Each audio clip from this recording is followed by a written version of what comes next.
कि हमारे देश में हर 5 साल में 8 से 9 करोड़ नए वोटर्स आम चुनाव का पहली बार हिस्सा बनते हैं। यानी 8 से 9 करोड़ वोटर्स हमेशा बढ़ जाते हैं हर चुनाव में। जैसे 2004 के लोकसभा चुनाव में 67 करोड़ वोटर्स थे। 5 साल बाद 2009 में 5 करोड़ नए वोटर्स आ गए और हमारे देश में कुल वोटर्स की संख्या थी तब 72 करोड़।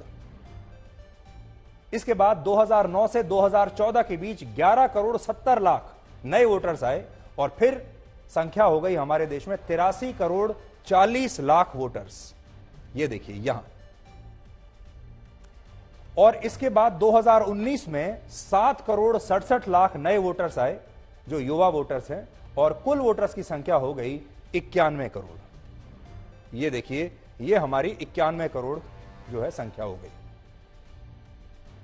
और इस बार भी 2024 में लगभग 9 करोड़ नए वोटर्स जुड़ सकते हैं और देश में कुल वोटर्स की संख्या हो जाएगी 2024 में 100 करोड़। यह है, आप देखिए। अब यहां पर आपके लिए जो समझने की बात यह है कि नए वोटर्स 18 से 24 साल की आयु वर्ग के होते हैं और एक रिपोर्ट का अनुमान है कि हर 10 में से 5 नए वोटर्स अपना वोट जरूर डालते हैं। यानी जो नए वोटर्स आते हैं उनमें से आधे वोट डालते हैं और आधे नहीं डालते। यानी इस हिसाब से देखें तो 9 करोड़ नए वोटर्स में से 4.5 करोड़ वोटर्स अगले लोकसभा चुनाव में वोट डालेंगे और इन वोटों से काफी हद तक नतीजे तय होंगे। यहां पर आप सोच रहे होंगे कि ये लाल जो बार है ये किस चीज का है। देखिए, 62 करोड़ टोटल वोटर्स हैं, वोट दिया 36 करोड़ ने। 67 करोड़ टोटल वोटर्स, वोट दिया 39 करोड़ ने। ये जो लाल बार आप देख रहे हैं ये वो हैं जिन्होंने वोट डाला है लोकसभा चुनाव में। और अगर आप लास्ट देखेंगे 2019 में 91 करोड़ वोटर्स थे जिनमें से 60 करोड़ वोटर्स ने वोट डाला था। मतलब 30 करोड़ लोगों ने तो वोट डाला ही नहीं। और अब जब 100 करोड़ हो जाएगा, इस अनुपात से अगर आप देखेंगे तो अगर इसी को मैं एक आधार मान लूं तो शायद अगले चुनाव में 70 करोड़ लोग वोट डालेंगे 100 में से, और 30 करोड़ लोग वोट नहीं डालेंगे, क्योंकि यही अनुपात लगभग आपको सारे उसमें दिखाई देगा कि जितने टोटल वोटर्स होते हैं लोग उससे कहीं कम वोट डालते हैं। यहां 2 और बातें आपको समझनी है। पहली बात कि राहुल गांधी की भारत जोड़ो यात्रा से कांग्रेस पार्टी को कितना फायदा होगा। क्या कांग्रेस पार्टी अपने वोट 12 करोड़ से बढ़ाकर इस बार 16 या 17 करोड़ कर पाएगी? क्योंकि कांग्रेस पार्टी का लक्ष्य अभी यही होना चाहिए। 1999 से 2019 के बीच कांग्रेस को लोकसभा चुनाव में औसतन 10 करोड़ वोट मिलते हैं हर बार। अब देखिए,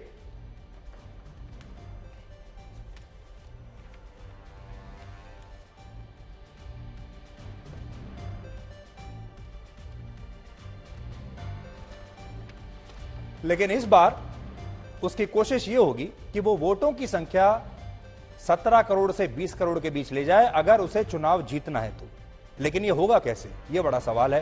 कांग्रेस पार्टी का कहना है कि राहुल गांधी की भारत जोड़ो यात्रा इन वोटों को जोड़ने में कामयाब रहेगी। लेकिन यहां एक तथ्य यह भी है कि राहुल गांधी की इस यात्रा के दौरान 3 राज्यों में विधानसभा और नगर निगम के चुनाव हुए और इन तीनों चुनावों में कांग्रेस पार्टी को सिर्फ हिमाचल प्रदेश में जीत मिली है और इस जीत में भी राहुल गांधी का कोई योगदान नहीं है और ना ही भारत जोड़ो यात्रा का कोई भी योगदान है। ये जो हिमाचल प्रदेश में जीत मिली, ये कांग्रेस पार्टी का जो क्षेत्रीय नेतृत्व था, जो क्षेत्रीय पार्टी, जो क्षेत्रीय जो नेता थे उनकी वजह से जीत मिली है। जो उन्होंने नए मुद्दे रखे थे, जैसे पेंशन स्कीम के बारे में जो उन्होंने वादा किया था, ये उन चीजों का नतीजा है। और वैसे भी जो कांग्रेस पार्टी हिमाचल प्रदेश में जीती है बीजेपी से, वो सिर्फ 50,000 वोट के अंतर से जीती है। दूसरी बात यह कि अरविंद केजरीवाल का फोकस 2024 के लोकसभा चुनाव पर इस समय है ही नहीं।